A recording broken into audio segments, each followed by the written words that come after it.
بسم اللہ الرحمن الرحیم۔ السلام علیکم پیارے بچوں، کیسے ہیں آپ؟ یقیناً ٹھیک ہوں گے اور تندرست ہوں گے۔ میں ہوں آپ کی معلمہ مس اقصیٰ زاہد اکبر اور ہم پڑھ رہے ہیں اپنی اردو جماعت دوم۔ پیارے بچوں، جیسا کہ آپ جانتے ہیں ہم نے اپنی کتاب کا دوسرا سبق جو ایک نظم ہے نعت اس کو شروع کر رکھا ہے اور آج ہم اس کو چوتھے حصے میں پڑھنے جا رہے ہیں۔ 3 حصوں میں ہم نے اس کی مختلف چیزیں سیکھی پڑھی اور آج چوتھے حصے میں ہم جو چیزیں سیکھیں گے یعنی ہمارے سبق کے جو حاصلات تعلم ہیں وہ کچھ اس طرح سے ہوں گے۔ آج کے سبق کی تکمیل کے بعد انشاءاللہ آپ اس قابل ہو جائیں گے کہ کہانی یا واقعہ پڑھ کر مختصر سوالات کے جوابات لکھ سکیں۔ اس سے پہلے آپ نے جو سیکھا یا کل کے سبق میں اگر میں آپ کو یاد دلاؤں تو وہ یہ تھا کہ آپ کی جس صلاحیت میں اضافہ کیا گیا یا جس کو مزید نکھارا گیا وہ یہ تھی کہ آپ سوالات کے جوابات زبانی دے سکیں۔ آج آپ نے جو چیز سیکھنی ہے وہ مختصر سوالات کے جوابات لکھنا ہے۔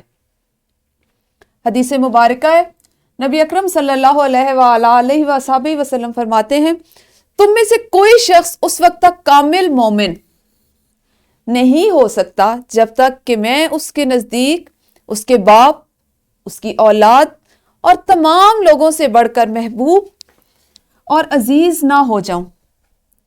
کامل مومن یعنی مکمل مومن۔ کامل مومن سے مراد جب اس کا ایمان ہر درجے، ہر انداز اور ہر لحاظ سے مکمل نہ ہو جائے۔ جب تک کہ میں، اب یہاں پہ میں سے مراد آپ صلی اللہ علیہ وآلہ وصحبہ وسلم ہیں۔ آپ صلی اللہ علیہ وآلہ وصحبہ وسلم فرماتے ہیں کہ ایمان کی تکمیل کے لیے، ایمان کے مکمل ہونے کے لیے یہ ایک ضروری جزو ہے کہ آپ صلی اللہ علیہ وآلہ وصحبہ وسلم ہم مسلمانوں کو دنیا کی ہر چیز، دیکھیں آپ اپنے ارد گرد اپنے ذہن میں سوچیں آپ کے لیے سب سے قیمتی کیا ہے۔ اگر آپ بچے ہیں تو آپ کے والدین، اور اگر آپ والدین ہیں جیسے میں تو میرے لیے میرے بچے۔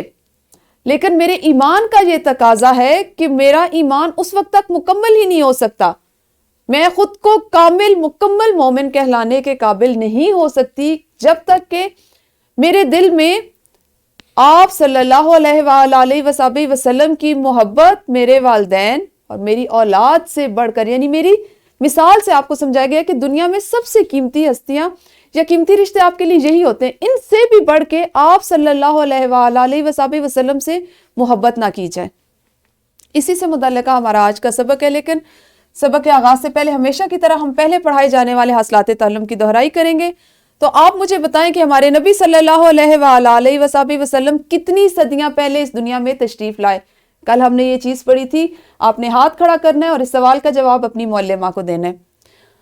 اس کے بعد آپ نے چونکہ کل نظم پارا اور نثر پارا اس میں فرق، اس کو ادا کرنے میں جو فرق تھا وہ سیکھا، تو اسی حساب سے میں نے آپ کے لیے کچھ آپ یہ کہہ لیں کہ ایک شعر لکھا ہے۔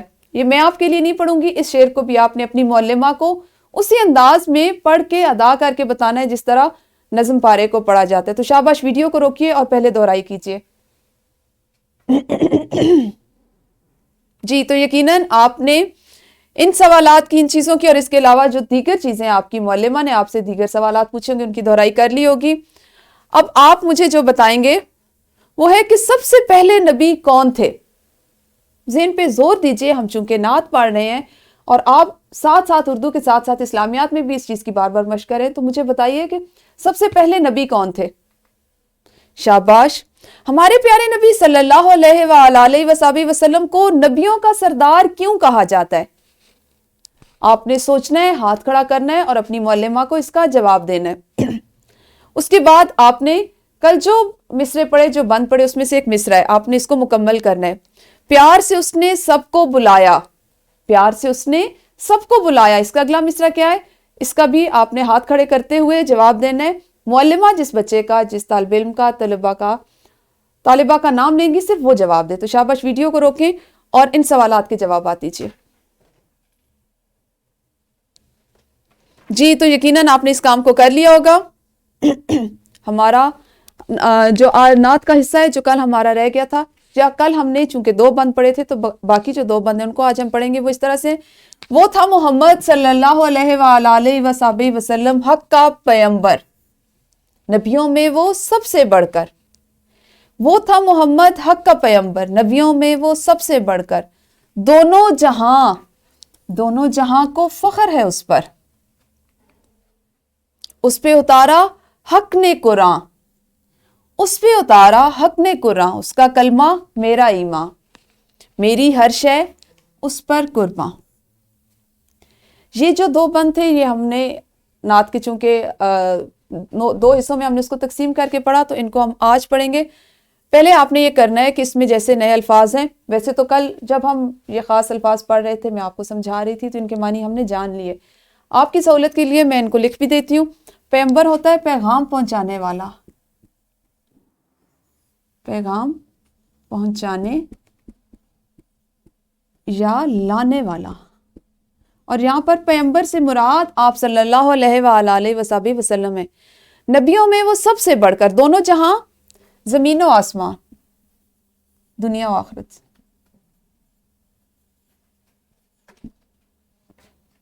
اور بلکہ دونوں جہاں کا آپ لکھیں گے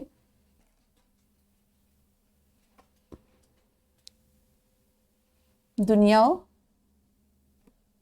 آخرت۔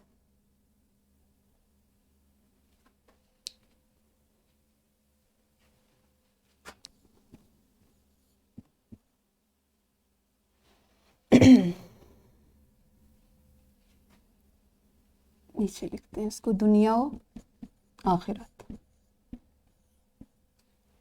فخر ناز،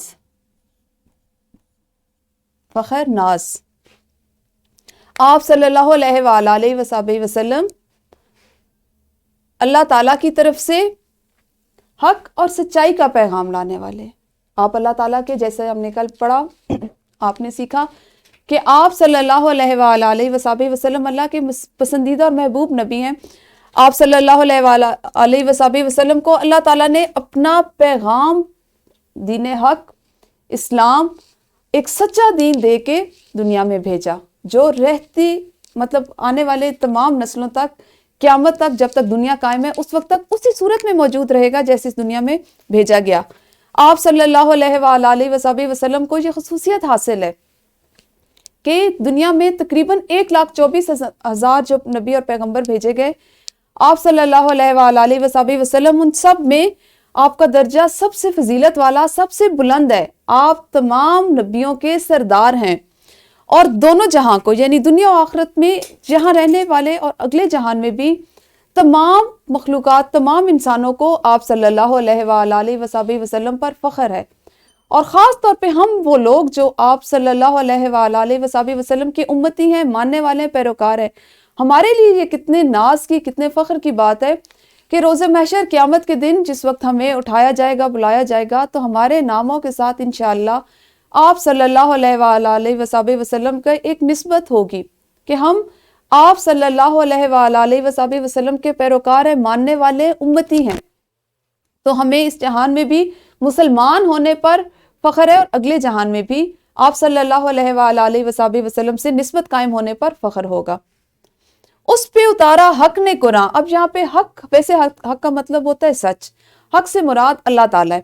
اللہ تعالیٰ چونکہ خود حق ہے، سچ ہے، تو اللہ تعالیٰ نے آپ صلی اللہ علیہ وآلہ وسلم پر سچا دین، اپنا سچی کتاب، آخری کتاب قرآن پاک نازل فرمائی۔ آپ صلی اللہ علیہ وآلہ وسلم کا کلمہ، آپ صلی اللہ علیہ وسلم کی تعلیمات، آپ صلی اللہ علیہ وسلم کی حیات طیبہ پر عین عمل کرنا میرا ایمان ہے، میرے ایمان کا حصہ ہے۔ میری ہر شے یعنی چیز، اب یہاں پہ شاعر کہتے ہیں کہ میری ہر چیز، جیسے کہ ہم نے ابتدا میں پڑھا کہ آپ صلی اللہ علیہ وآلہ وسلم نے فرمایا کہ ایمان کی تکمیل کے لیے ضروری ہے کہ ہم آپ صلی اللہ علیہ وآلہ وسلم سے دنیا کی تمام چیزوں سے بڑھ کر پیار کریں، محبت کریں۔ تو شاعر بھی یہ کہتا ہے کہ میری دنیا میں جو میرے پاس جو بھی چیزیں، جو بھی اس کا اثاثہ ہے، خواہ وہ اس کے والدین ہے، خواہ وہ اس کے پاس دولت ہے، جو کچھ بھی ہے، میری تمام چیزیں آپ صلی اللہ علیہ وآلہ وسلم پر قربان، کیونکہ یہ اس کے ایمان کا، ہمارے ایمان کا حصہ ہے، ہمارے ایمان کا تقاضا ہے۔ تو پیارے بچوں، اب آپ نے اس ویڈیو کو یہیں پہ روکنا ہے اور اپنی معلمہ کے ساتھ مل کر ان دونوں بند کی مثالی بلند خوانی کرنی ہے۔ جی یقیناً آپ نے اس کی بلند خوانی کی ہوگی۔ اگر کسی کو اس میں کوئی دقت پیش آئی ہو تو آپ کی معلمہ نے آپ کی رہنمائی بھی فرمائی ہوگی۔ اب ہم ایک سرگرمی سر انجام دیتے ہیں. سرگرمی کچھ اس طرح سے ہے کہ مذکورہ نعت یعنی جو نعت ہم نے ابھی پڑھی ہے جس کا بھی ہم ذکر کر رہے ہیں, مذکورہ نعت سے اپنی پسند کا کوئی ایک بند سنائیں. آپ نے ابھی اس سرگرمی کو کرنا ہے. ہر بچہ چونکہ نعت مکمل کر چکا ہے, بلند خوانی کر چکا ہے, تو کوئی ایک ایک بند جو آپ کو بہت اچھا لگا ہو. ویسے تو ساری نعت ماشاءاللہ بہت اچھی ہے, لیکن آپ نے کوئی ایک ایک بند سنانا ہے اور اپنی پسند. یہ تو مذکورہ نعت ہے یعنی کتاب کی نعت ہے. اب آپ نے اپنی پسند کی کسی نعت کا کوئی سا بھی شعر لے اور آہنگ سے سنانا ہے, تاکہ آپ کو شعر پڑھنے کا, شعر ادا کرنے کا جو انداز ہے اس سے واقفیت ہو, اس میں آپ بتا سکیں. تو شاباش, ویڈیو کو روکیے اور اس سرگرمی کو سر انجام دیجیے. جی یقیناً آپ نے یہ دونوں سرگرمیاں بہت خوش اسلوبی سے سر انجام دے لی ہوں گی. اب ہم اپنے سبق کے اگلے حصے کی طرف بڑھتے ہیں, وہ ہے مشق. اور آپ جانتے ہیں کہ مشق آپ کی کتاب کا ایک حصہ ہے. سوال نمبر 2 ہے, شعر کا مصرع سنیں اور اس کا اگلا مصرع بولیں. وہ تھا محمد صلی اللہ علیہ وآلہ وصحبہ وسلم حق کا پیغمبر. اور سوال نمبر 4, درست جواب کا انتخاب کریں. یہ دونوں سوالات بھی آپ نے ابھی جماعت میں کرنے ہیں, تو ویڈیو کو روک کے پہلے ان دونوں سوالات کو کر لیجئے. جی یقیناً آپ نے یہ دونوں سوالات مشق کر لیے ہوں گے. آپ کے لیے آج کا جو گھر کا کام ہے وہ کچھ اس طرح سے ہے. آپ نے کتاب کا سوال نمبر 5 درج ذیل سوالات کے جوابات تحریر کریں, کیونکہ آج ہمارا مقصد تدریس سے آپ کو سکھائی جانے والی چیزوں میں سوالات کے جوابات لکھنا شامل ہے. تو اسی حوالے سے 2 سوالات ہیں, سوال نمبر 5 کا دوسرا جزو اور چوتھا جزو. ان کے جوابات آپ نے گھر سے لکھ کے لانے ہیں. اور سوال نمبر 9 شعر مکمل کریں, اس کو بھی آپ نے گھر سے کر کے لانا ہے. اس کے علاوہ آپ کے لیے ایک ورک شیٹ ہے. ورک شیٹ میں آپ کے پاس 2 سوال ہیں. پہلا سوال ہے کہ اپنی پسندیدہ نعت کا ایک شعر دی گئی جگہ پر تحریر کریں, اور اس کے بعد آپ نے کرنے کسی اخبار رسالے یا پرانی کتاب سے گنبد خضرا کی تصویر تراش کر دی گئی جگہ پر چسپاں کریں. یہ آپ نے جو ورک شیٹ میں آپ کو جو پرنٹ آپ کی معلمہ دیں گی اس میں اس کو چسپاں کرنا ہے. اساتذہ کرام, آپ کی سہولت اور آپ کی آسانی کے لیے لیسن پلان, پی پی ٹیز اور ورک شیٹ ہمیشہ کی طرح ڈسکرپشن باکس میں موجود ہے. آپ جب چاہیں ان سے فائدہ اٹھا سکتے ہیں. شکریہ.